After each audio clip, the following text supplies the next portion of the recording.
Salminius Hermias Sozomenus was a historian of the Christian Church, family and home. He was born around 400 in Bethalia, a small town near Gaza, into a wealthy Christian family of Palestine. What he has to tell us of the history of southern Palestine was derived from oral tradition. He appears familiar with the region around Gaza, and mentions having seen Bishop Zeno of Majumah, the seaport of Gaza. Grandfather Sozomen wrote that his grandfather lived at Bethalia, near Gaza, and became a Christian together with his household, probably under Constantius II. A neighbor named Alafran was miraculously healed by St. Hilarion, who cast out a demon from Alafran, and as eyewitnesses to the miracle, his family converted along with Alafrians. The conversion marked a turning point in the Christianization of southern Palestine. According to his account, the grandfather became within his own circle a highly esteemed interpreter of Scripture. The descendants of the wealthy Alafran founded churches and convents in the district, and were particularly active in promoting monasticism. Sozomen himself had conversed with one of these, a very old man. He tells us that he was brought up under monkish influences, and his history bears him out. Education. Sozomen seems to have been brought up in the circle of Alafran and acknowledges a debt of gratitude to the monastic order. His early education was directed by the monks in his native place. It is impossible to ascertain what curriculum he followed in these monastic schools, but his writings give clear evidence of the thoroughness with which he was grounded in Greek studies. As a man, he retained the impressions of his youth, and his great work later was to be also a monument of his reverence for the monks in general and for the disciples of Hilarion in particular. Lawyer. As an adult he acquired training as a lawyer.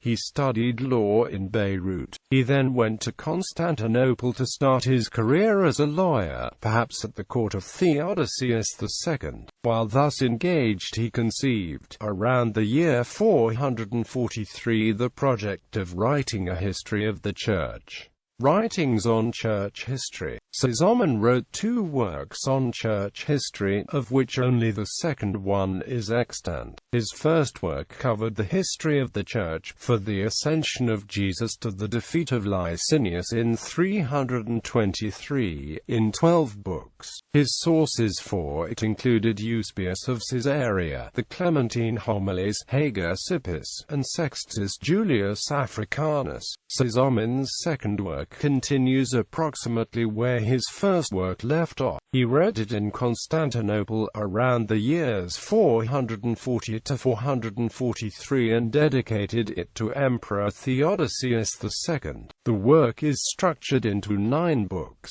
roughly arranged along the reigns of Roman emperors. Book 1. For the conversion of Constantine I until the Council of Nicaea. Book 2. From the Council of Nicaea to Constantine's death. Book 3. For the death of Constantine I to the death of Constans I. Book IV. From the death of Constans I to the death of Constantius II. Book V. For the death of Constantius II to the death of Julian the Apostate. Book V. From the death of Julian to the death of Valens. Book 7. For the death of Valens to the death of Theodosius I. Book 8. From the death of Theodosius I to the death of Arcadius. Book IX. For the death of Arcadius to the accession of Valentinian III.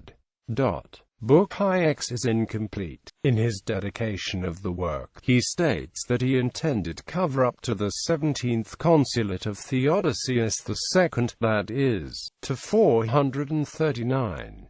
The extant history ends about 425. Scholars disagree on why the end is missing. Albert Guild and Penning suppose that Sozomen himself suppressed the end of his work because in it he mentioned the Empress Celia Eudocia. who later fell into disgrace through her supposed adultery. However, it appears that Nicephorus, Theophanes, and Theodorus Lector did read the end of Sozomen's work, according to their own histories later. Therefore, most scholars believe that the work did actually come down to that year, and that consequently it has reached us only in a damaged condition. Evaluation. The work of Sozomen is interesting and valuable for many reasons. In the first place, he pays more attention than any of the older historians to the missionary activity of the Christians, and to him we are indebted for much precious information about the introduction of Christianity among the Armenians, the Saracens, the Goths, and other peoples. The history is especially rich in information regarding the rise and spread of monasticism, and the labors of the early founders of monasteries and monastic communities.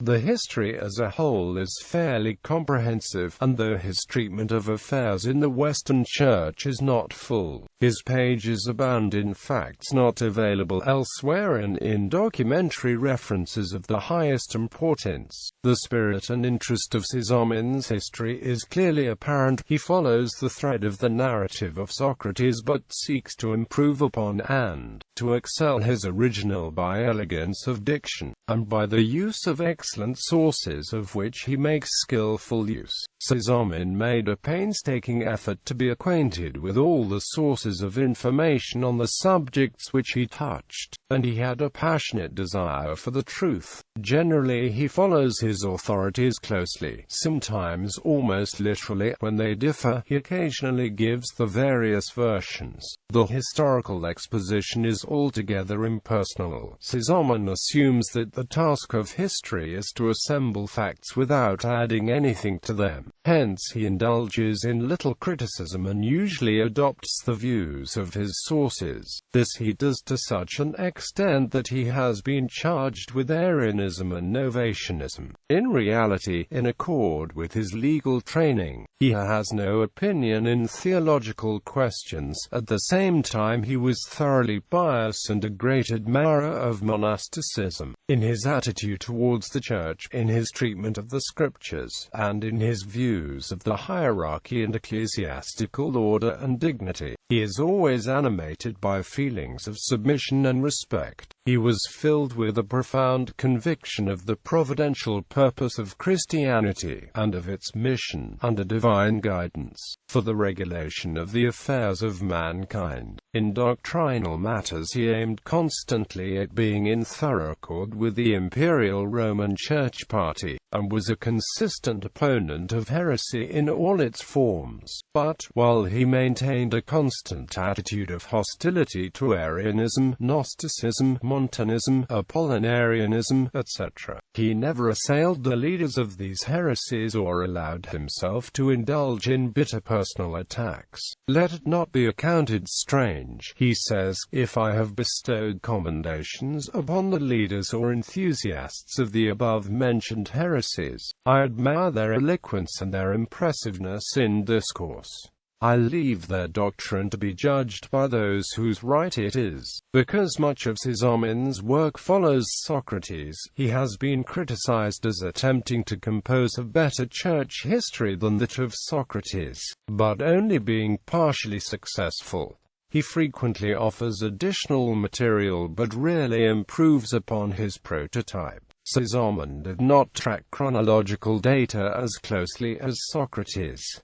There are many faults and shortcomings in his work. Of many of these he himself was conscious, but it was not in his power to correct them. Frequently it was hard for him to know the truth because of the mass of divergent evidence with which he had to deal. Frequently there was not enough evidence, but in every case he aimed at expressing the truth and at making his work serve some useful purpose in the defense or elucidation of Christian ideas. Publication. The work of Sozomen was first printed by Robert Estienne at Paris in 1544, on the basis of Codex Regius, 1444. There are later editions by Christopherson and Nicholas. A noteworthy addition was done by Valesius, who used, besides the text of Stephens, a Codex Fusianus, readings of Savilius, and the indirect traditions of Theodorus Lector and of Cassiodorus Epiphanius.